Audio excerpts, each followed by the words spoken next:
أعوذ بالله من الشيطان الرجيم بسم الله الرحمن الرحيم يريد الله لشفاعة رسول الله صلى الله عليه وسلم ولغفران ذنوبنا ولمحي سيئاتنا وتبديلها بالحسنات ولقضاء حوائجنا حوائج الدنيا والآخرة ولتيسير أمورنا أمور الدنيا والآخرة ولتيسير أمورنا أمور الدنيا والآخرة وإلى حضرة جميع الملائكة المقربين والكربين والراحمين وجميع الملائكة وزن حضرة جميع الأنبياء والمرسلين عليهم الصلاة والسلام وآل لنا سبيل لنا المؤمنين جميع الصحابة والتابعين وتابع التابعين جميع العلماء والأولياء والفقهاء والمحدثين والمفسرين وزن حضرة سيدنا الشيخ عبد القادر الجيلاني سيدنا الشيخ الحسن الشاذلي سيدنا الشيخ أبي حامد محمد بن محمد الغزالي وإلى حضرة الشيخ جلال الدين السيوطي شيخ جلال الدين محل الشيخ الصاوي شيخ فخر الدين الرازي الشيخ الصاوي شيخ يا الله الشعراوي وجميع مشايخنا واساتذة أمزل أحمد جزولي penyair Jazuli Kiai Zainuddin Jazuli Kiai Nurul Huda Jazuli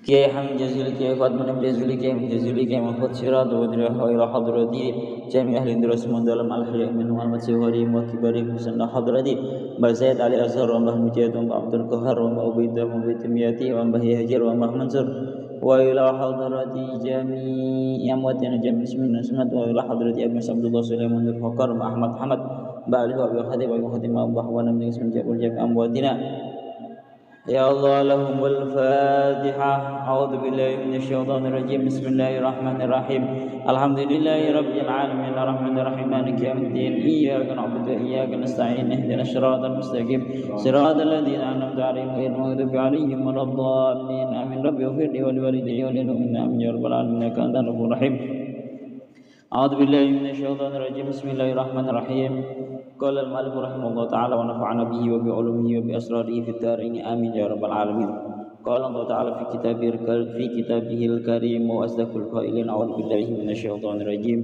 bismillahirrahmanirrahim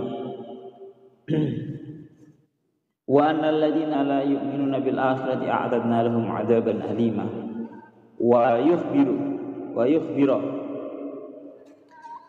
baladan mriku nggih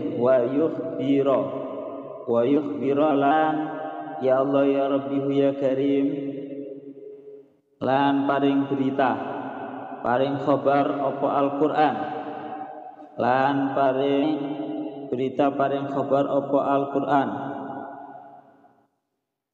annal ladzina ing satenane wong akeh la yu'minuna kang ora padha iman sapa alladzina bil akhirati klan akhirat iku a'tadna wis nyawisake sapa ingsun a'dadna tegese wis nyawisake sapa ingsun lahum keduwe ya Allah ya Rabbi ya Karim lahum keduwe alladzina la yu'minuna bil akhirah nyawisake adaban ing siksa aliman kang ya Allah aliman kang den larakake mu'laman tegese kang den larakake wa ta'i adaban alim iku annaru neraka wa tawi adaban alim iku annaru neraka pun kalau ini mulai kalau terangaken ayat sing dereng diterangaken secara gamblang yaitu mulai ayat 8 9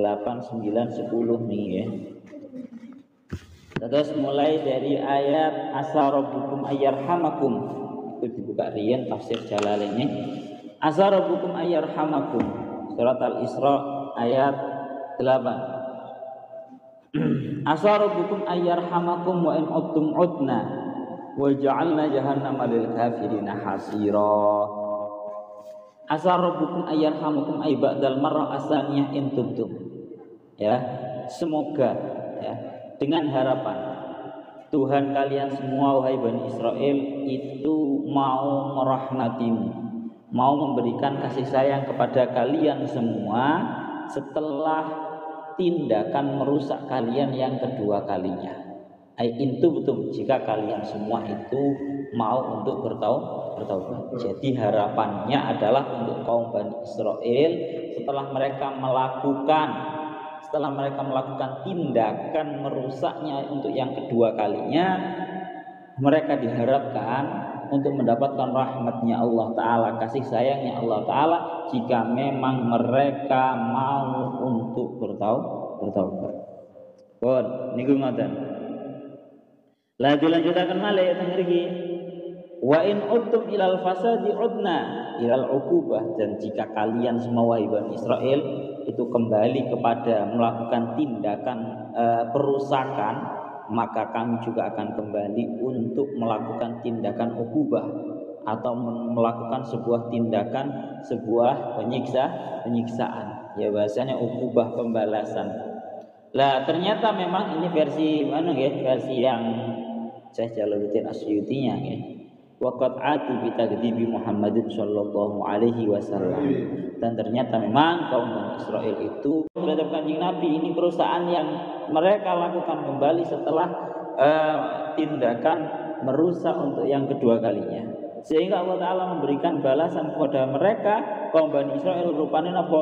Fasallatu alaihim biqatli quraidata wa nafyin nadhiri wa dzirbil jizyati alaihim. Maka Allah Ta'ala memberikan balasan kepada mereka berupa memberikan kemenangan dan kekuasaan kepada baginda Nabi untuk mereka, atas mereka, sampai mereka, golongan mereka yakni golongan Bani Quraidah itu dibunuh ya, sudah diperangi dan dibunuh oleh baginda Nabi.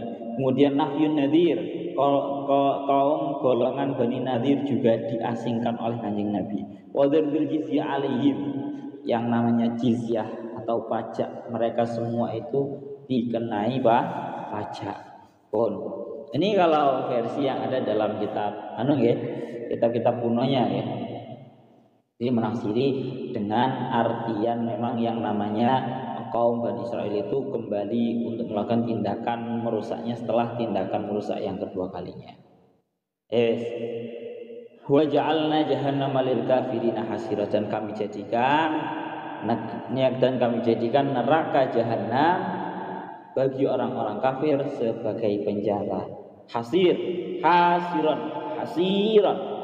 Ini sami dengan hasiran, ay mahbasan wasijinan. Kami jadikan neraka jahanam bagi orang-orang kafir sebagai penjara. Nah, ini ada maknanya sangat dalam sebenarnya. Coba kita bukakan. Kita kupas tuntas tentang makna terdalam daripada ayat yang 8 ini bagaimana. Ya Allah ya Rabbi ya Karim. Ya kalau kita bukanya tafsir Imam Fakhruddin Ar-Razi ya tidak jauh beda dengan yang ada di dalam Syekh Jalaluddin Asyutinya, karena emang ini merupakan tafsirnya tafsir klasik. Klasik itu cara bahasa kasare kuno. Ya. Ya Allah ya Rabbi ya Karim. Ngriki sampai dingendikaken ya Allah ya Rabbi ya Karim.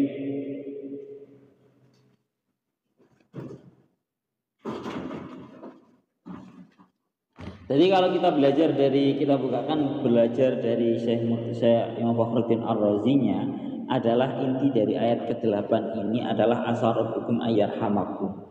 Ya, dengan harapan Tuhan kalian semua itu mau memberikan belas kasih-Nya kepada kalian semua. Wa in uttum udna, dan apabila kalian kembali untuk melakukan tindakan merusak, maka saya yakni Allah Ta'ala juga akan kembali untuk memberikan sebuah balasan atas tindakan tersebut. Yakni tengeriki dingendikaken, dan hal ini merupakan sebuah tindakan yang sifatnya itu memberikan sebuah nasihat kepada mereka agar mereka itu bisa mengambil manfaat dan mereka itu berhenti dari tindakan maksiatnya. Ya, kemudian Allah Ta'ala itu memberikan rahmatnya kepada mereka, kemudian Allah Ta'ala menghilangkan siksa dari mereka. Namun kalau sampai mereka mau melakukan tindakan merusak itu lagi, maka Allah Ta'ala juga tidak segan-segan untuk sobil bala, untuk menumpah ruahkan segala ujiannya kepada kalian semua wahai kaum Bani Israel di dunia ini. Jadi ini pembahasannya adalah mengenai tentang balasan dunia. Wa in uttum utna, jika kalian semua itu kembali melakukan tindakan merusak, tindakan maksiat, kami pun juga akan kembali untuk melakukan sebuah balasan ya di dunia. Jadi ini ayat bahas mengenai di dunianya.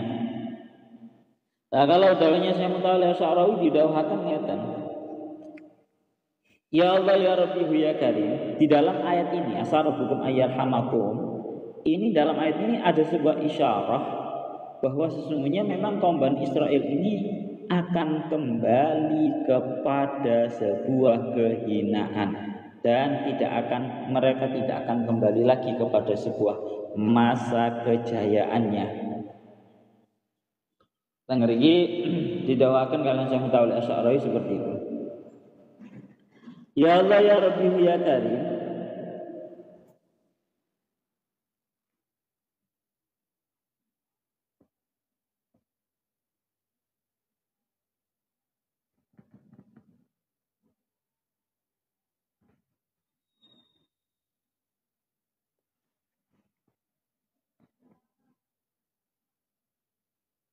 Dan Syekh Mutawalli Asy'arawi dawuhaken ngeten.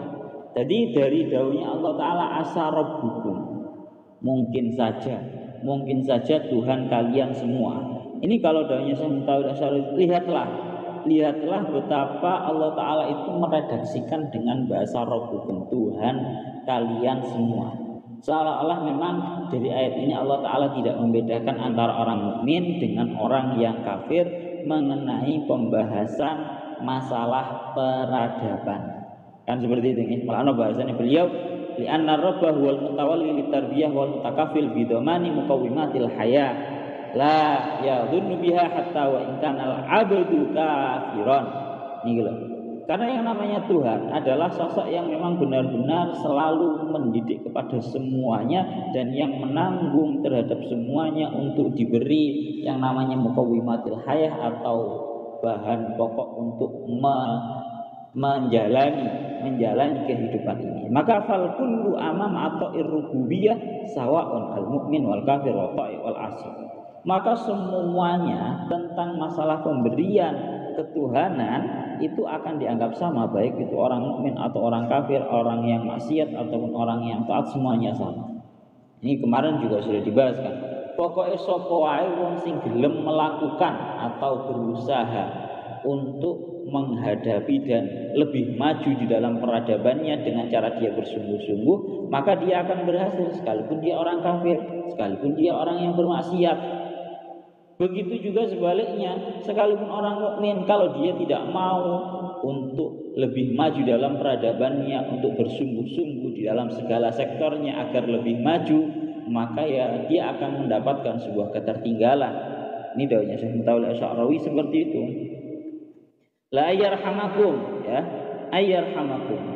Asarabukum ayyarhamakum. Tengeriki akan kalian Syekh Mutawalli Asy'arawi, yakni kalian semua itu akan hidup di dalam pelukan rahmat iman dan juga Islam yang akan selalu memberikan kepada kalian semua kesempatan untuk hidup bersamaan dengan agama Islam dengan kehidupan yang layak seperti yang terjadi di dalam Madinahnya Kanjeng Nabi, di mana Kanjeng Nabi itu memuliakan terhadap mereka, yakni kaum Bani Israel, dan memberikan janji terhadap mereka. Jadi ini benar-benar sebuah hal yang sifatnya memang benar-benar terrealisasi. Jadi memang mereka itu mendapatkan rahmat daripada Allah Ta'ala. Bentuknya nopo? Mereka bisa hidup aman, damai bersamaan dengan agama Islam. Kaum Bani Israel aman, Pak. Aman bersamaan dengan hidup bersamaan dengan agama Islam. Seperti yang terjadi dulu di bersama Kanjeng Nabi di kota Madinah, di mana ketika Kanjeng Nabi itu di kota Madinah, Kanjeng Nabi memuliakan terhadap orang-orang Bani Israel, orang-orang kafir, ya, dan memberikan perjanjian kepada mereka. Bahkan ketentraman, bahasanya ngaten, ketentraman bentuk daripada asarabukum ayyarhamakum, kan bahasanya ngaten.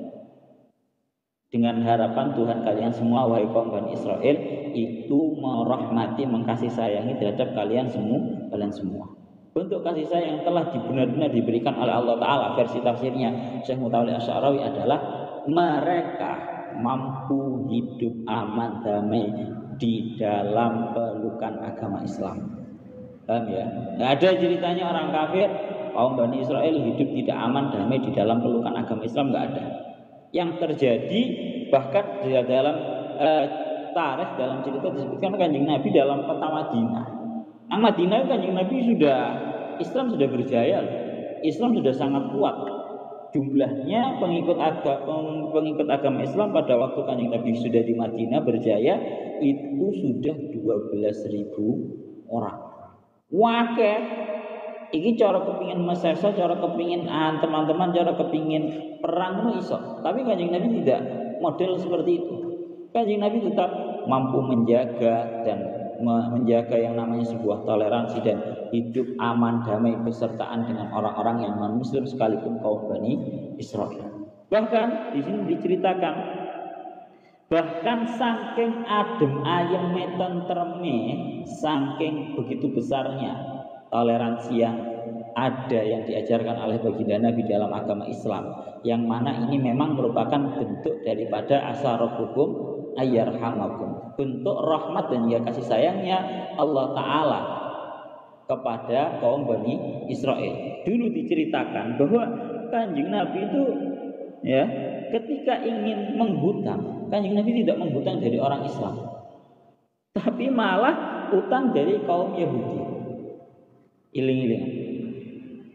Saking adem ayemnya, saking begitu besarnya toleransi, yang mana toleransi ini merupakan bentuk daripada asarabukum ayyarhamakum, bentuk Allah Ta'ala memberikan rahmatnya kepada kaum Bani Israel adalah Kanjeng Nabi itu adem ayem bersamaan dengan kaum Bani Israel, kaum Yahudi, ya, penuh dengan toleransi. Bahkan sampai-sampai Kanjeng Nabi ketika ingin yang namanya menghutang, Kanjeng Nabi tidak hutang dari orang Islam, tapi malah utang teko kaum Yahudi. Bahasane teng mriki waqat wasalat hadhil muayyasyatu li darajati anna nabiyya sallallahu alaihi wasallam kana idza arada ayyaqrida la yaqridu min muslimin.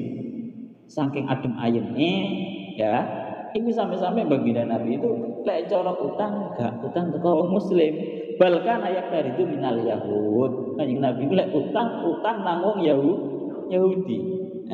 Sangar. Ini tujuannya apa? Kok malah utang kepada orang-orang Yahudi? Yang iki dikatakan wa fi hadza hikmatun yajibu an na'yaha wa hiya annal muslim qad yastahi ay taliba Rasulullah sallallahu alaihi wasallam idza nasiya masalah.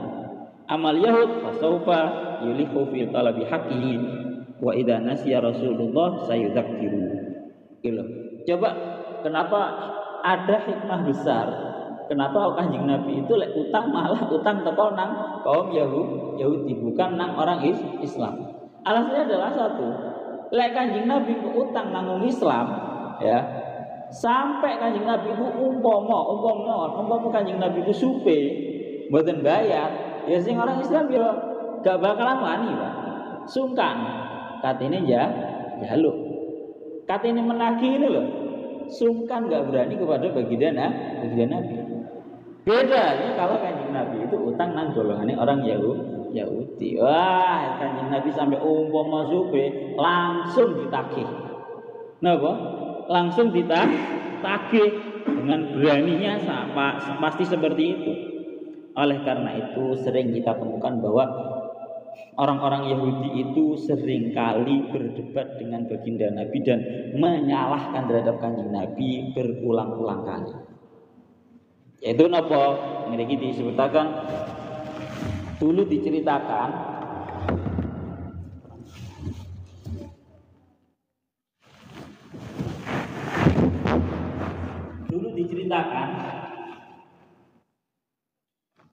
ya Allah ya Rabbi ya Karim.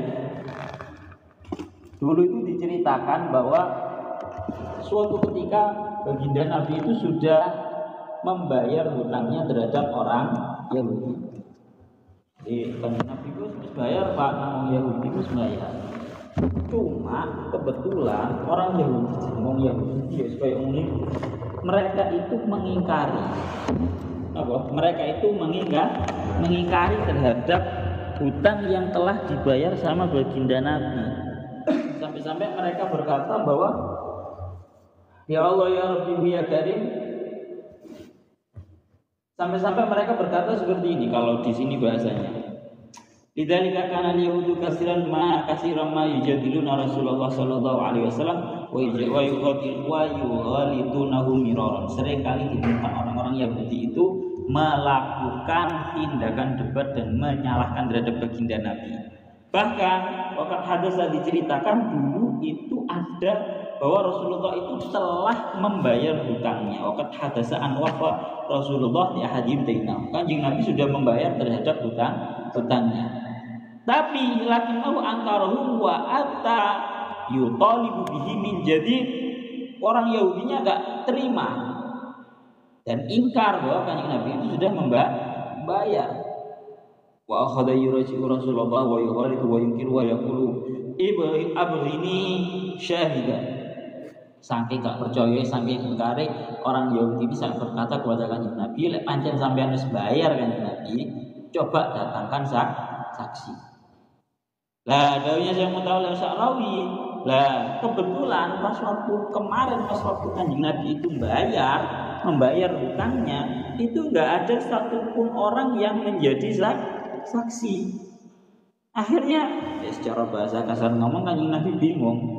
Aku pas saya bayar itu tidak ada satu orang pun yang tahu, maka bagaimana mungkin saya itu bisa menghadirkan saksi?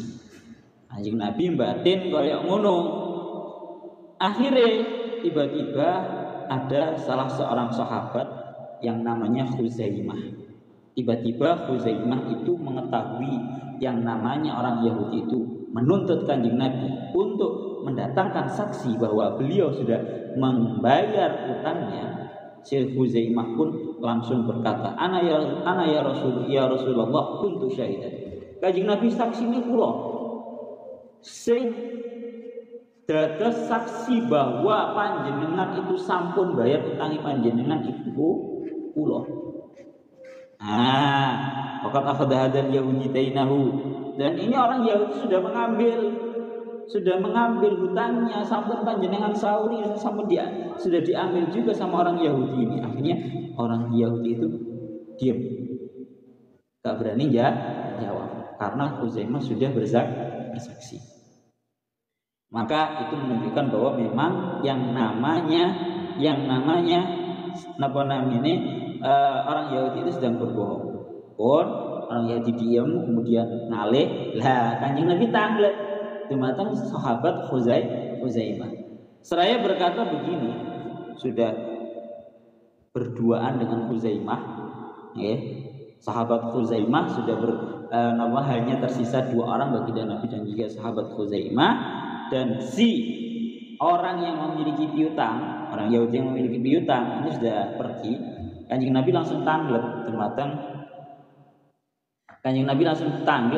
Khuzaimah. Tanglete ngeten. Ya Khuzaimah, ma hamalaka ala hadzal qaul wa lam yakun ahadun ma'ana wa ana aqdi bil yahudi dainahu. Khuzaimah, kon kok cek wani-wani nih? Kamu kok cek beraninya menjadi saksi bahwa saya telah membayar hutang, padahal pada waktu saya membayar itu enggak ada satu orang pun yang tahu. Pada waktu saya membayar hutang kepada orang Yahudi itu enggak ada satu orang pun yang tahu. Kamu kok iso wani piye? Fadhahika Khuzaimah. Nah, cara bahasanya Khuzaimah itu guyu.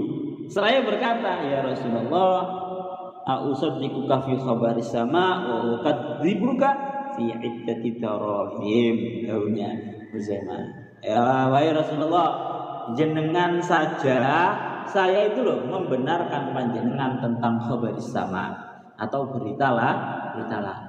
Maka bagaimana mungkin saya itu menganggap bohong dumateng panjenengan mengenai beberapa dirham saja? Paham maksudnya? Tentang urusan kabar berita langit, yang mana itu merupakan sebuah hal yang sifatnya ghaibiyah, yang tidak diketahui banyak orang. Itu saja loh kula sudah bisa menganggap benar dumateng panjenengan. Apa maneh nek urusan darahim yang sangat sedikit itu, ya pasti kula percaya kalian jenengan. Paham ya? Dengan fasurra Rasulullah sallallahu alaihi wasallam min ijtihadir rajul. Maka sampai-sampai Kanjeng Nabi itu suka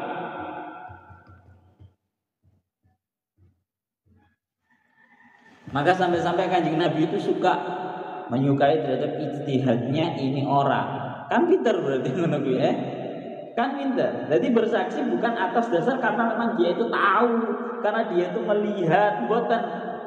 Tapi dengan model penalaran, urusan khobaris sama berita langit mohon belum menggunakan dumateng panjenengan masa urusan iddat idarahim beberapa dirham saja kula mboten membenarkan mboten mungkin. Sampai-sampai Kanjeng Nabi dawuh man syahidalahu Huzaimah fahasbuh. Wah, pokok barang siapa yang Huzaimah itu menjadi saksinya, niscaya Huzaimah akan sudah mencukupi. Pinter ya Huzaimah, pinter kan. Bon. Ningaten. Kemudian Allah Ta'ala melanjutkan terhadap dawuhnya wa in uttum udna. Ya, jika kalian semua itu wahai kaum Bani Israel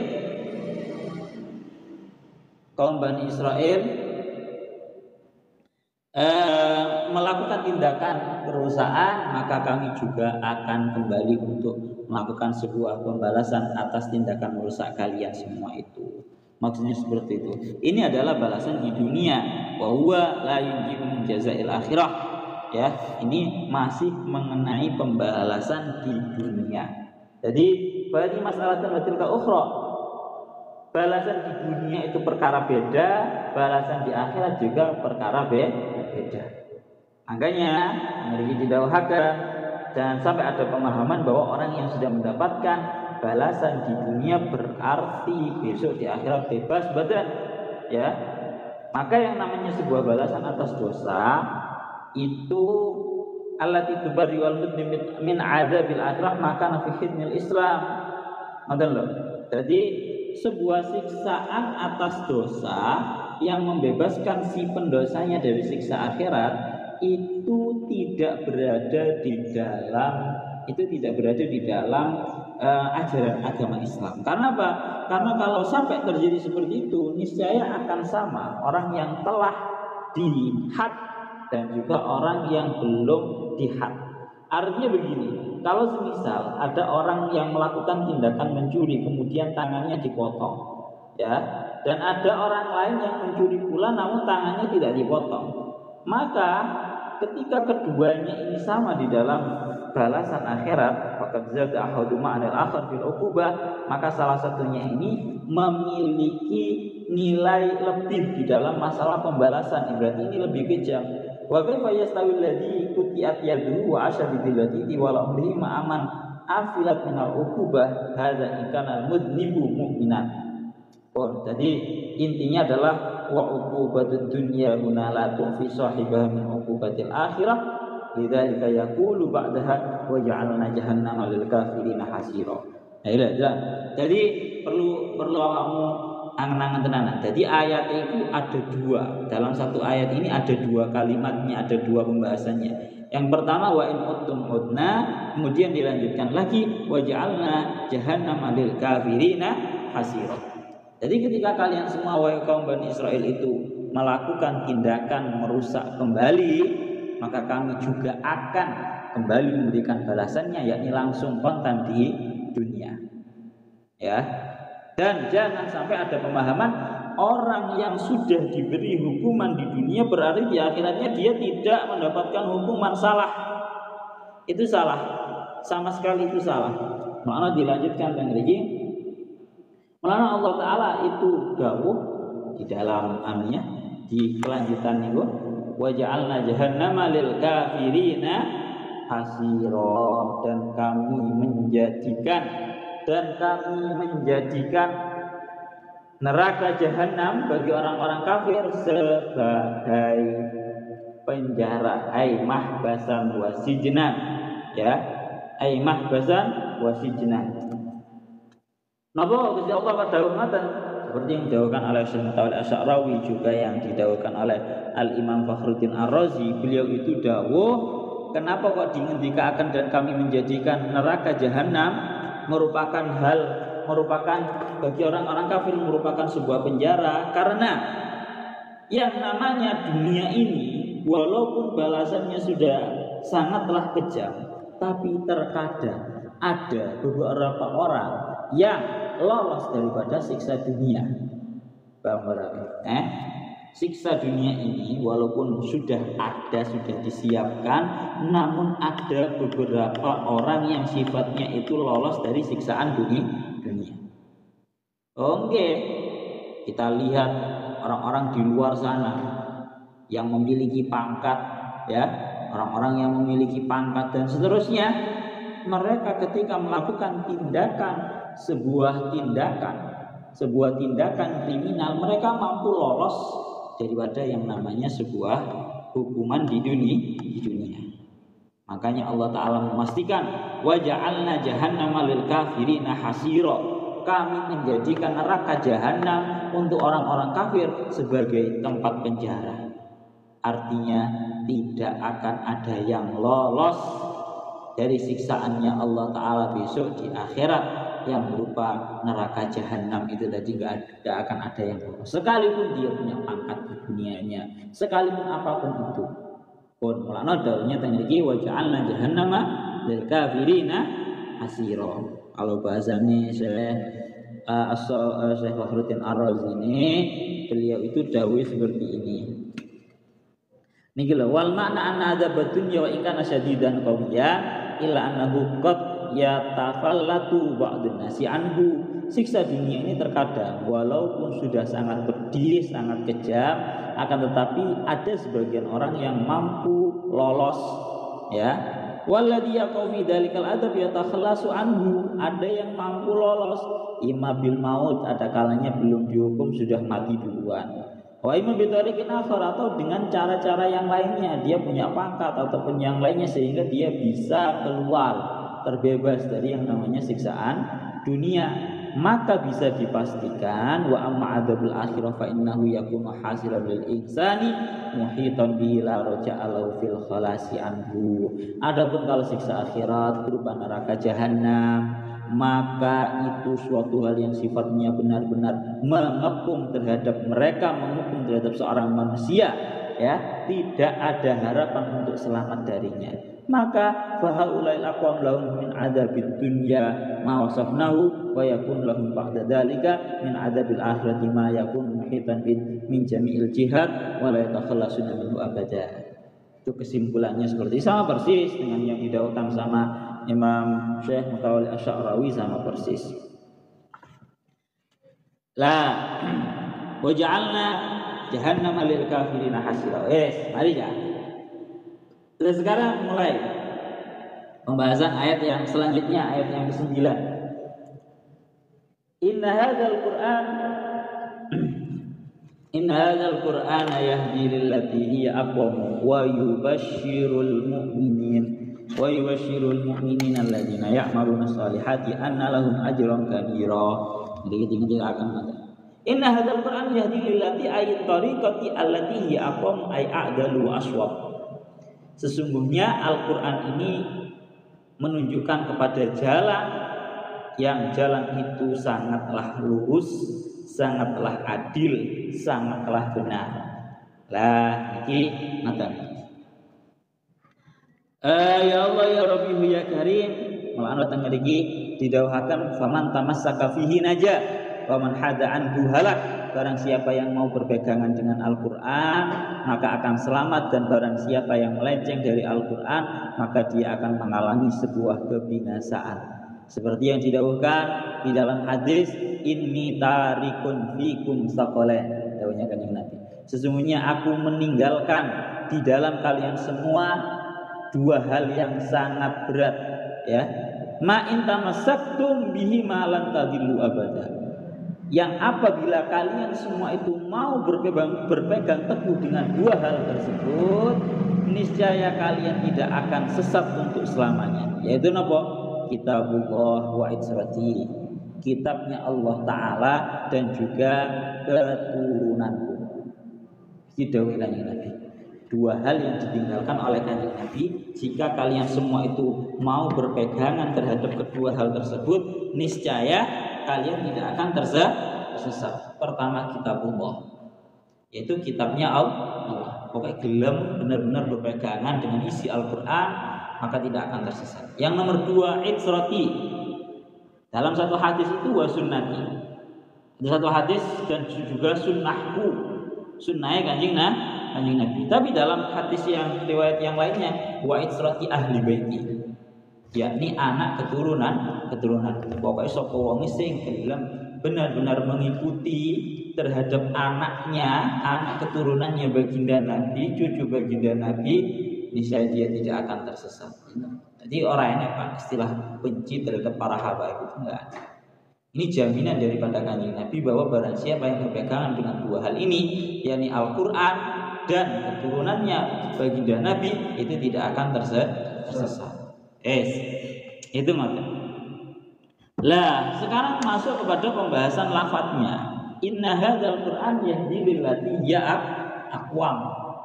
Kita sudah tahu bahwa yang namanya aqwam itu mengikuti wazan af'al. Af'al itu termasuk napa? Af'alut tafdil. Af'alut tafdil itu maknanya lebih. Kan ngoten nggih? Berarti kalau dimaknani secara letterlock inna hadzal Qur'an yahdi lillati hiya aqwam. Sesungguhnya Al-Quran ini menunjukkan kepada jalan yang lebih lurus. Kalau kita mengikuti tafsirnya Imam Fakhruddin Ar-Razi, beliau berkata, kalau diartikan yang namanya aqwam itu diartikan lebih lurus, maka itu sangatlah muskil. Kan artinya Al-Quran ini menunjukkan kepada jalan yang sangat lurus, yaitu agama Islam. Berarti ada perkara yang lurus namun di bawahnya agama Islam. Padahal sama sekali tidak ditemukan perkara yang lurus. Makanya kalau menurutnya Imam Fakhruddin Ar-Razi, aqwam di sini tidak bisa diartikan sebagai af'alut tafdil. Hanya diartikan sebagai aqwam, sebagai makna biasa, kang jejeg ngaten mawon. Karena yaitu tadi yang lurus dari semua agama yang ada itu cuma agama Islam. Sehingga kalau diartikan aqwam itu yang lebih lurus, berarti seolah-olah memberikan pemahaman bahwa agama-agama yang lain itu juga lurus. Cuma agama Islam yang paling lurus. Paham ya? Oh, itu satu. Jadi kalau kita mengikuti daunnya Syekh Imam Fakhruddin Ar-Razi, beliau mengatakan bahwa ini af'alut tafdil laisa ala badihi. Af'alut tafdil yang maknanya bukan lebih lurus betul. Tapi saya lebih cenderung dengan dawuhnya Al-Imam Asy'ari. Syekh Asy'ari mengatakan kalau kita mau berangan-angan itu lafadznya pakai aqwam. Napa? Lafadznya pakai aqwam. Lebih lurus.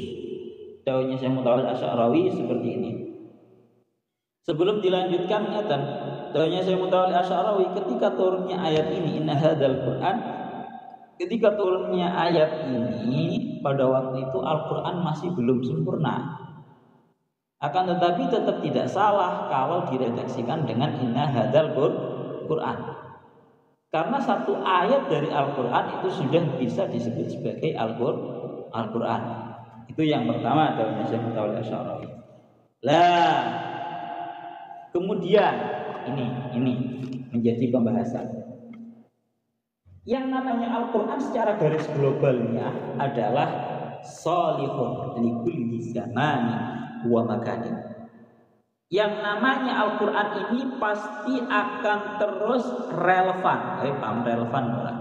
Relevan itu artinya akan bisa dilaksanakan, bisa direalisasikan di waktu kapanpun dan dimanapun. Di Al-Quran itu pasti akan relevan dimanapun dan kapanpun. Jadi nggak ada istilahnya Al-Quran itu wah Al-Quran itu sudah nggak cocok untuk zaman sekarang. Salah orang yang ngomongnya seperti itu. Paham ya? Inna hadzal Quran yahdi lillati hiya aqwam. Al-Quran ini menunjukkan kepada jalan yang lurus. Lah sekarang mulai masuk kepada pembahasan aqwam. Bentuk daripada Al-Quran itu memang benar-benar menunjukkan kepada jalan yang lebih dan sangat lurus. Dawuhnya Syekh Mutawalli Asy'ari, beliau itu dawuh seperti ini. Jadi memang ada qayyim, ada aqwam. Napa? Ada qayyim, ada aqwam. Kalau qayyim itu maknanya hanya sekedar napa? Lurus, begitu saja. Tapi kalau aqwam itu maknanya lebih lurus. Maka kalau kita melihat letter Al-Qur'an yang mengatakan bahwa yahdi lillati aqwam, Al-Qur'an ini menunjukkan kepada jalan yang sangat lurus, berarti memang benar. Berarti memang benar bahwa di muka bumi ini ada beberapa peraturan-peraturan yang sifatnya itu memang lurus, yang sifatnya itu memang baik, mengajak kepada sebuah yang sifatnya lurus. Tapi sekali lagi Al-Quran itu mengajak kepada hal yang sifatnya lebih lurus. Dawuhnya Syekh Muntawil Asy'arawi, beliau dawuh ai aksar istiqomatan wa salam. Maknanya aqwam itu yakni paling banyak lurusnya, sangat lurus dan lebih lurus dan banyak selamatnya. Itu bahasa Al-Quran pakai aqwam. Maka ya dulu ala wujudil qayyim. Dengan kita faqaulu subhanahu wa ta'ala inna hadzal qur'an yahdi lillati aqwam yadullu ala wujudil qayyim fi nidhamin nas wa qawaninihim al-wadiyah. Ini lho. Jadi kalau menurutnya Syekh Muntawil Asy'arawi, lebih pasnya justru malah ini ditafsiri dengan dawuh aqwam itu memang lebih lurus.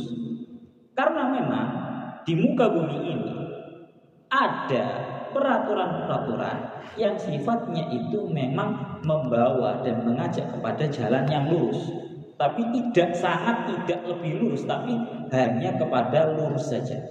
Yaitu apa? Wa huwa nidhamin nas wa qawaninihim al-wadiyah. Yaitu peraturan-peraturan yang dibuat oleh para manusia. Wah, setiap negara, setiap tempat, setiap kota itu punya yang namanya sebuah peraturan masing-masing. Loh, itu semuanya tujuannya adalah satu, tidak lain tidak bukan untuk mengajak kepada suatu hal yang sifatnya itu lurus. Tapi sekali lagi, inna hadzal qur'an yahdi lillati hiya aqwam. Yang paling lurus, yang lebih lurus, yang lebih membawa kepada keselamatan adalah peraturan yang ada di dalam Al-Quran. Mana bulan dengan sangat tegas. Jadi nanti dibuktikan sama Syekh Muntawil Asy'arawi. Dengan sangat tegas beliau dawuhaken ngeten Syekh Muntawil Asy'arawi. Maka ya Allah ya Rabbi ya Karim wala mani amin dzalik idza lam yanzil lahu manhajun minas sama fama wada'uhu wa in kana qayyiman fama wada'ahu Allahu aqwa. Maka memang pada hakikatnya adalah apa-apa peraturan yang dibuat oleh para manusia, walaupun pada hakikatnya itu menuju dan mengajak kepada sebuah hal yang sifatnya itu lurus, maka peraturan yang diberikan dan yang diaturkan oleh Allah Ta'ala apa jenis nanti aku mbok masih nangis kabeh iki lho. Napa Mas?